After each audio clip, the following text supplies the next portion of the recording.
एक तनख्वाह से कितनी बार टैक्स दूं और क्यों?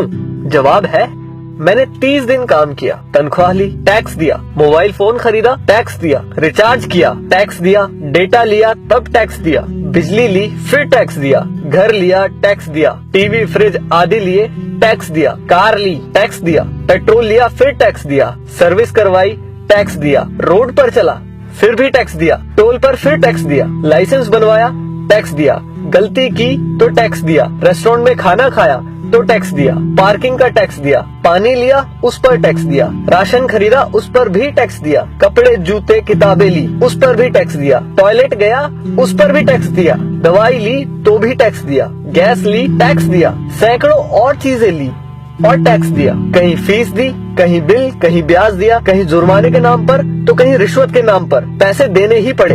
ये सब ड्रामे के बाद गलती से सेविंग में बचा लिया तो फिर टैक्स दिया। सारी उम्र काम करने के बाद कोई सोशल सिक्योरिटी नहीं, कोई पेंशन नहीं, 5 साल के MP MLA रहते तो बात और थी, कोई मेडिकल सुविधा भी नहीं, बच्चों के लिए अच्छे स्कूल नहीं, पब्लिक ट्रांसपोर्ट नहीं, सड़कें खराब, स्ट्रीट लाइट खराब, हवा खराब, पानी खराब, फल सब्जी जहरीली, हॉस्पिटल महंगे, हर साल महंगाई की मार, आकस्मिक खर्चे व आपदाएं, उसके बाद हर जगह लाइनें। सारा पैसा गया कहाँ? करप्शन में, इलेक्शन में, अमीरों की सब्सिडी में, माल्या जैसों को भगाने में, अमीरों के फर्जी दिवालिया होने में, स्विस बैंकों में, नेताओं के बंगले और कारों में और हमें झंडू बाम बनाने में। अब किसको बोलूं कौन चोर है? आखिर कब तक हमारे देशवासी यूं ही घिसटते जिंदगी जीते रहेंगे? मैं जितना देश और इस पर चिपके परिजीवियों के बारे में सोचता हूँ, परेशान हो जाता हूँ। समय आ गया है कि किसी की भी भक्ति से बढ़कर देश और देशवासियों के बारे में सोचे।